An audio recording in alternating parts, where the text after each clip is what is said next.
ओम शांति। आज बाबांकर 18 मई 2026 प्रातः मुरली। बाबा कहउछंती मीठे बच्चे एही आत्मिक निशारे रुह जे आमे ईश्वरीय परिवारर अटु। आमे माने निजर गुप्त दैवी राजधानी स्थापन करुछु। एही आत्मिक निशारे रुह जे आमे ईश्वरीय परिवारर अटु।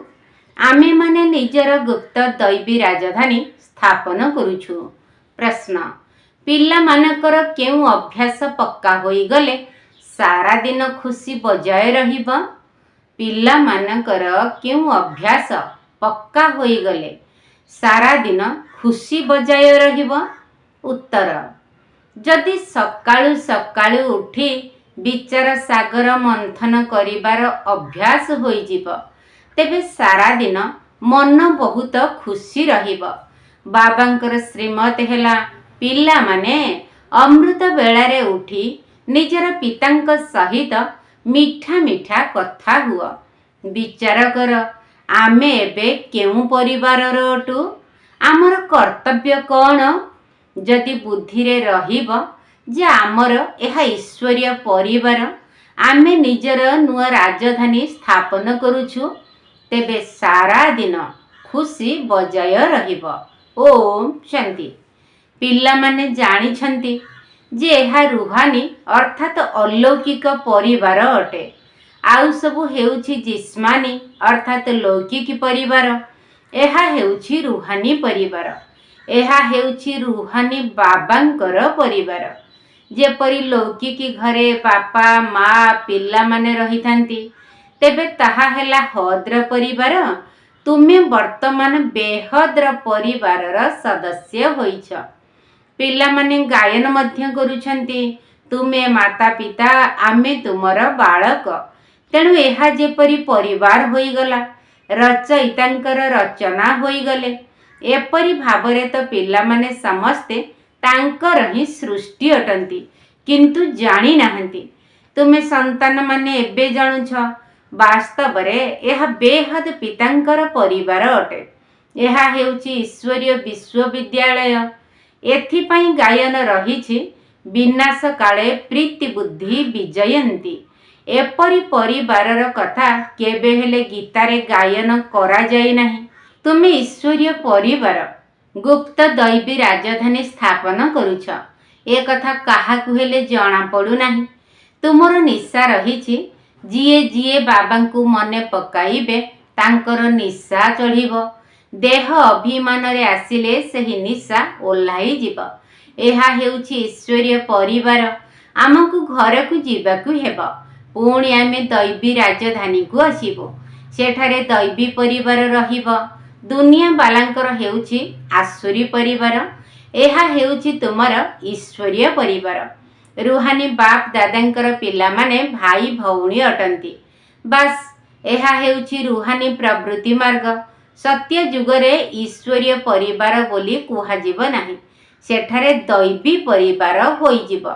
एही ईश्वरीय परिवार बहुत शोभनीय अटे। तुमे जानिछ जे एबे आमे ईश्वरीय परिवार दैवी राज्य स्थापन करुछु। एही परि निज सहित कथा होई विचार सागर मंथन करिबा उचित। सकाळु सकाळु उठी बाबांक स्मृति रे बस, तेबे विचार सागर मंथन करिबार अभ्यास होई जिवो। एहा द्वारा उमंग उत्साह बढ़िबो। जेतेबेले अन्य सबु मनुष्य माने निदरे सोईथांती, से समय रे तुमे जाग्रत रहिथाओ। तुमको सकाळु सकाळु उठी एही परि विचार करिबा उचित। तेबे देखिबो तुमर केते खुशी रहुछि। जहा भी श्रीमत मिलुछि, जदि सही अनुजाई चलिबो तेबे तुमे बहुत खुशी रे रहिबो। ईश्वरीय परिवारर स्मृति आसीबो एवं आसुरी परिवारर मन हटि जिवो। जेतेबेले नुआ घर संपूर्ण तैयारी होई जाई थाए, सेतेबेले पुरुणारु आसक्ति टूटी जाई थाए। जे पर्यंत नुआ तैयारी न होईछि से पर्यंत किछि न किछि मरामती आदि करि चली थांती। एहा परे पुरुणा घरु मन हटि जाई थाए। एही पुरुणा दुनिया मध्य सेही परि। एबे तुमे जानुछ जे एहा हेउछि पुरुणा घर। एबे आमे नुआ घर को जीवु, पुणी नुआ शरीर धारण करिबु। एही देह मध्य पुरुणा अटे। एबे तुमे भविष्यत 21 जन्म पाई राज्य भाग्य नेउछ। एठारे तुमको राज्य करिबार नाही, एठारे स्थापना हेउछि। ए कथा केवल तुमे ही जानिछ। एहा मध्य गीता अटे। तुमे एबे राजयोग शिखुछ ना, एहाकु सहज राजयोग कुहा जाए। अनेक थर तुमे ही राजयोगर अभ्यास द्वारा दैवी राज्य स्थापन करुछ। सेठारे एसबु कथा मने रहिब नाही। सत्य युगरे जदि सेठारे मध्य एही कथा मने रहिब, तेबे पुणी सुखर अनुभव करि परिब नाही, चिंता लगी रहिब। वर्तमान तुमर गुप्त निशा रहिछि। उच्चरु उच्च बाबांकर एहा परिवार अटे। एहाकु ईश्वरीय गुप्त परिवार टाइप बोली कुहा जाए। ईश्वरीय विश्वविद्यालय, ईश्वरीय यज्ञ मध्य कुहा जाए। एहा आमर परिवार, तेणु आमको बहुत स्नेही हेबाकू पड़िब। भविष्यतरे तुमे बहुत स्नेही हेब। तुमे हेउछ रूप बसंत, आत्मा रूप एवं बसंत मध्य अटे। एते छोट आत्मा अविनाशी अभिनय करुछि।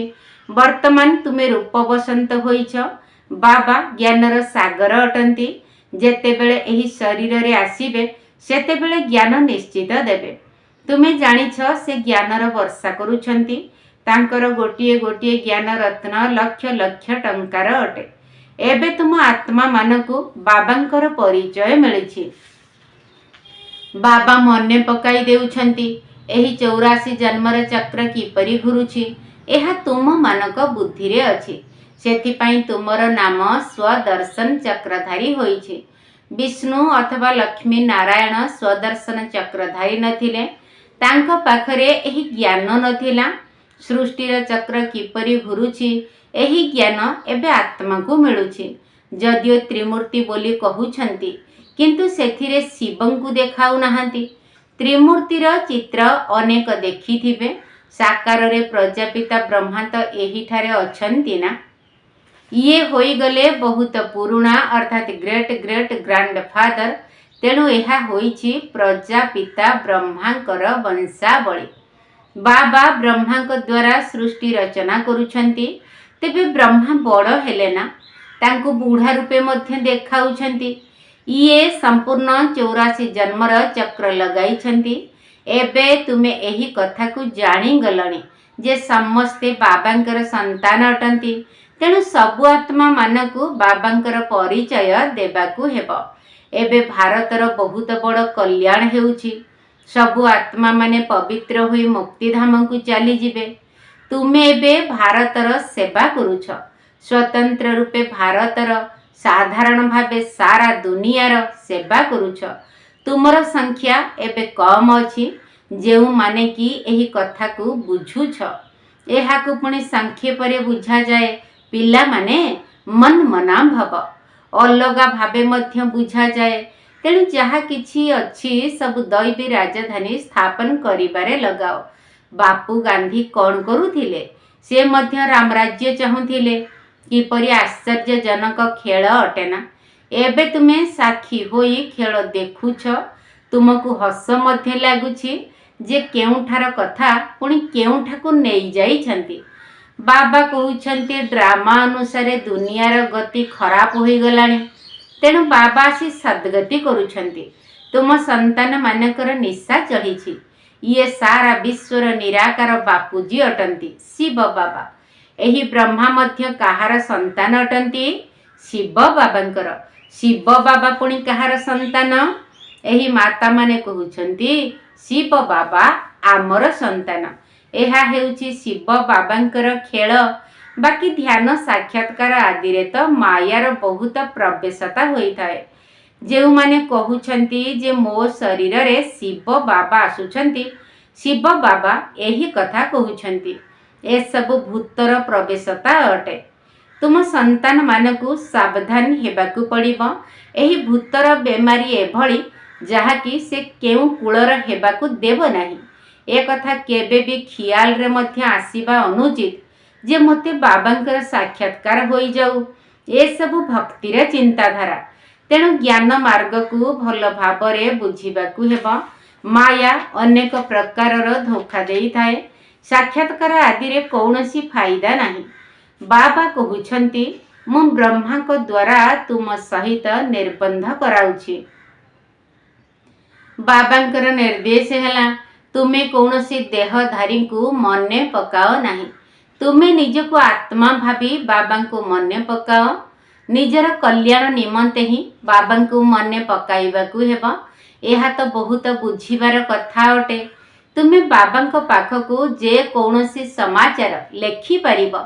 केतेक पिलांकर ते एतिकी भी बुद्धि नहीं जे बेहद बाबा को पाखकु चिट्ठी रे निजर खुशी समाचार किपरि लेखिबो। जेपरि लौकिक पितांकु चिट्ठी न लेखिले आराम मिले न थाए, सेहीपरि ये मध्य बेहदर पिता अटंती। बाबा देखंती जेतेबेले मासे 1.5 मास चिट्ठी न आसुछि तेबे भाबंती बोध हुए माया खाईगला, जहा फल रे एपरि पारलौकिक बाबांकु चिट्ठी लेखु नहांती। एतिकी तो लेखिबा दरकार, बाबा मु नारायणी निशारे सर्वदा रहुछि। आपनक द्वारा दिया जाइथिबा जुक्ति रे ही मु तत्पर रहिछि।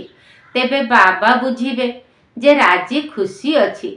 चिट्ठी न लेखिब तो भाबिबे ये बेमार अछि, बाबांक स्मृति रे ही रहु नाही, नचेत बाबांकु समाचार देबाकु हेबो।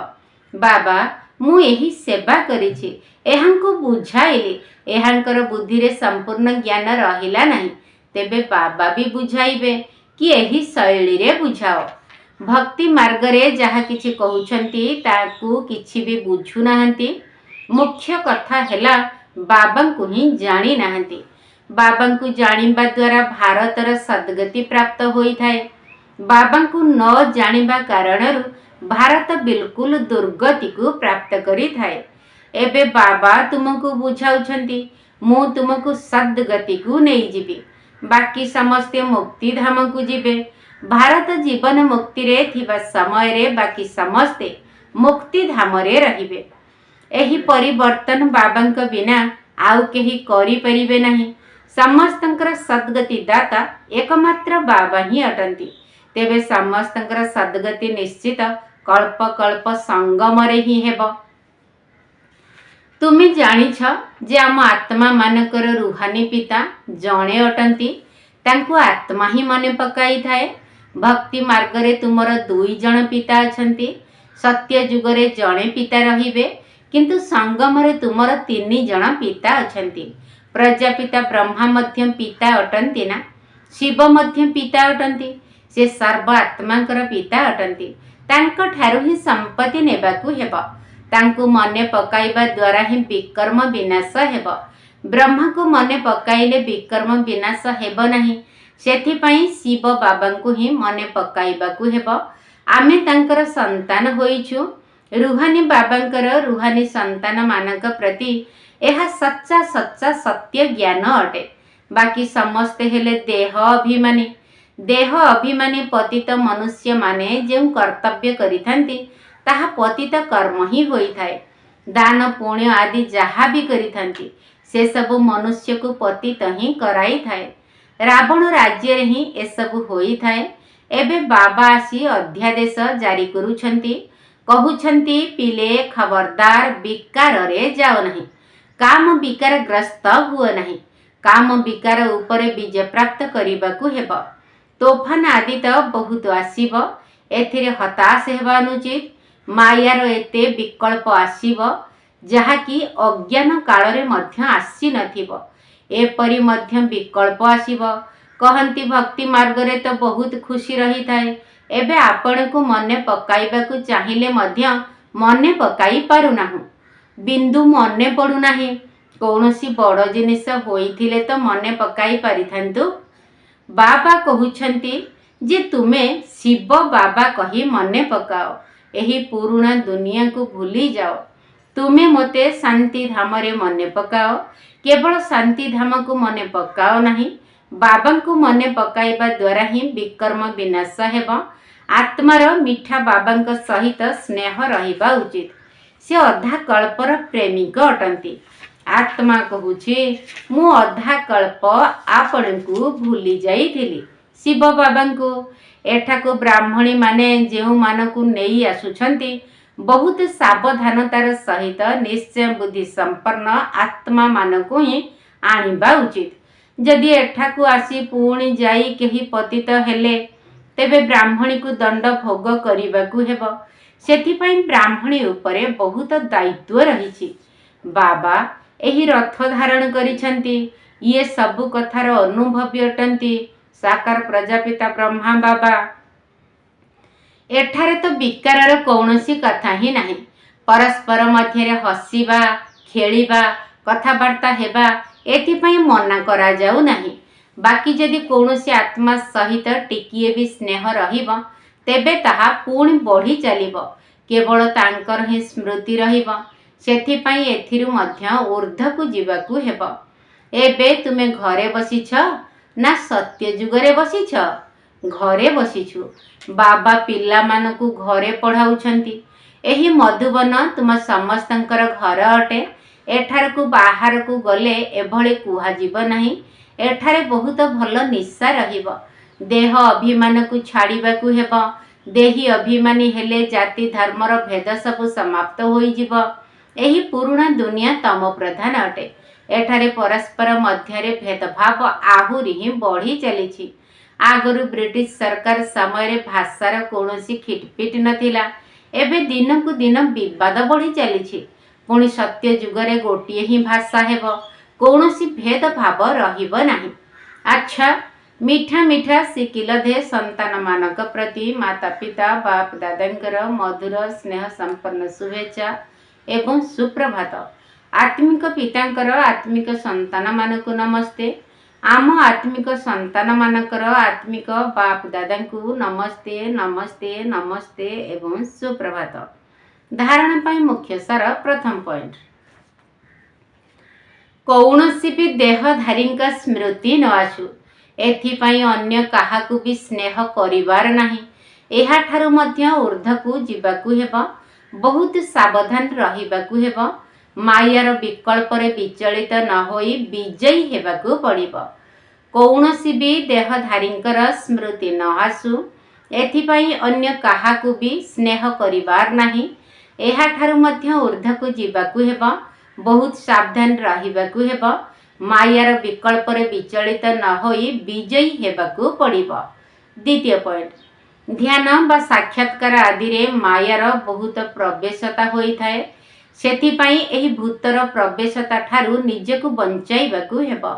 ବାବାଙ୍କୁ ନିଜର ସଚ୍ଚା ସଚ୍ଚା ସମାଚାର ଦେବାକୁ ହେବ। ଧ୍ୟାନ ବା ସାକ୍ଷାତକାର ଆଦିରେ ମାୟାର ବହୁତ ପ୍ରବେଶତା ହୋଇଥାଏ। ସେଥିପାଇଁ ଏହି ଭୂତର ପ୍ରବେଶତା ଠାରୁ ନିଜକୁ ବଞ୍ଚାଇବାକୁ ହେବ। ବାବାଙ୍କୁ ନିଜର ସଚ୍ଚା ସଚ୍ଚା ସମାଚାର ଦେବାକୁ ହେବ। ବରଦାନ, ସବୁ କଥାର ସାରକୁ ଗ୍ରହଣ କରି ଅଲରାଉଣ୍ଡ ଅର୍ଥାତ୍ ସବୁଥିରେ ପାରଙ୍ଗମ ହେଉଥିବା ସରଳ ପୁରୁଷାର୍ଥୀ ଭବ। ସବୁ କଥାର ସାରକୁ ଗ୍ରହଣ କରି ଅଲରାଉଣ୍ଡ ଅର୍ଥାତ୍ ସବୁଥିରେ ପାରଙ୍ଗମ ହେଉଥିବା ସରଳ ପୁରୁଷାର୍ଥୀ ଭବ। ଯାହା ବି ସବୁ ଦେଖୁଛ ବା ଶୁଣୁଛ ତାର ସାର ମର୍ମକୁ ବୁଝିନିଅ ଏବଂ ଯାହା କହୁଛ ବା କର୍ମ କରୁଛ ସେଥିରେ ସାର ମର୍ମ ଭରି ରହୁ। ତେବେ ତୁମର ପୁରୁଷାର୍ଥ ସରଳ ହୋଇଯିବ। ଏହିଭଳି ସରଳ ପୁରୁଷାର୍ଥୀ ସବୁ କଥାରେ ପାରଙ୍ଗମ ହୋଇଥାଏ। ତା ଭିତରେ କୌଣସି ବି କମି ଦେଖାଯାଏ ନାହିଁ। କୌଣସି ବି କଥାରେ ତାର ସାହସ କମ ହୋଇନଥାଏ। ତାଙ୍କ ମୁଖରୁ ଏଭଳି ବାଣୀ ବାହାରେ ନାହିଁ ଯେ ମୁଁ ଏହା କରିପାରିବି ନାହିଁ। ଏହିଭଳି ସରଳ ପୁରୁଷାର୍ଥୀ ନିଜେ ମଧ୍ୟ ସରଳଚିତ ରହିଥାନ୍ତି ଏବଂ ଅନ୍ୟମାନଙ୍କୁ ମଧ୍ୟ ସରଳଚିତ କରିଦିଅନ୍ତି। ସ୍ଲୋଗାନ, ସାଧନ ଗୁଡ଼ିକୁ ବ୍ୟବହାର କରୁଥିଲେ ମଧ୍ୟ ସେଗୁଡ଼ିକର ପ୍ରଭାବରୁ ମୁକ୍ତ ଏବଂ ବାବାଙ୍କର ପ୍ରିୟ ହୁଅ। ସାଧନ ଗୁଡ଼ିକୁ ବ୍ୟବହାର କରୁଥିଲେ ମଧ୍ୟ ସେଗୁଡ଼ିକର ପ୍ରଭାବରୁ ମୁକ୍ତ ଏବଂ ବାବାଙ୍କର ପ୍ରିୟ ହୁଅ। ଅବ୍ୟକ୍ତ ଇଶାରା, ସର୍ବଦା ଅଚଳ ଅଟଳ ଏବଂ ଏକରସ ସ୍ଥିତିର ଅନୁଭବ କର। ନିଜର ସ୍ଥିତିକୁ ଏକରସ କରିବା ପାଇଁ ବାବାଙ୍କ ବ୍ୟତୀତ ଅନ୍ୟ କିଛି ବି ଦେଖୁଥିଲେ ମଧ୍ୟ ଦେଖ ନାହିଁ। ଏସବୁ ଯାହା ବି ଦେଖୁଛ ତାହା କିଛି ବି ରହିବ ନାହିଁ। ତେଣୁ ଏକରସ ବା ସ୍ଥିର ଅବସ୍ଥାରେ ସେତେବେଳେ ରହିପାରିବ ଯେତେବେଳେ କୌଣସି ବି ଦୃଶ୍ୟକୁ ଦେଖି କାହିଁକି କ'ଣ ଶବ୍ଦର ଉତ୍ପତ୍ତି ନ ହେବ। ଏହା ହିଁ ହେଉଛି ବ୍ୟର୍ଥ ସଂକଳ୍ପର ହଲଚଲର କାରଣ। ଏହିଭଳି କାହିଁକି କ'ଣର ଧାଡ଼ି ସମାପ୍ତ ହେବା ପରେ ଯାଇ ସମ୍ପୂର୍ଣ୍ଣତା ଆସିବ। ଆଚ୍ଛା, ଓମ୍ ଶାନ୍ତି। ଆସ ସଭିଏଁ ଶପଥ କରିବା କ୍ରୋଧ ଛାଡ଼ିବା। ଆସ ସଭିଏଁ ଶପଥ କରିବା କ୍ରୋଧ ଛାଡ଼ିବା। ହୀରା ତୁଲ୍ୟ ଏଇ ଜନମ ଦିନରେ, ହୀରା ତୁଲ୍ୟ ଏଇ ଜନମ ଦିନରେ ବାବାଙ୍କୁ ଅର୍ପଣ କରିବା କ୍ରୋଧ ଛାଡ଼ିବା। ଆସ ସଭିଏଁ ଶପଥ କରିବା କ୍ରୋଧ ଛାଡ଼ିବା। ମନ ବଚନରେ କର୍ମ ସମ୍ବନ୍ଧରେ ପବିତ୍ରତା ବ୍ରତ ପାଳିବା। ମନ ବଚନରେ କର୍ମ ସମ୍ବନ୍ଧରେ ପବିତ୍ରତା ବ୍ରତ ପାଳିବା। ଦୁଃଖ ଶାନ୍ତିର ରାତ୍ରିକୁ ଦୂରେଇ, ଦୁଃଖ ଶାନ୍ତିର ରାତ୍ରିକୁ ଦୂରେଇ ଧରା ଆଲୋକିତ କରିବା କ୍ରୋଧ ଛାଡ଼ିବା। ଆସ ସଭିଏଁ ଶପଥ କରିବା କ୍ରୋଧ ଛାଡ଼ିବା।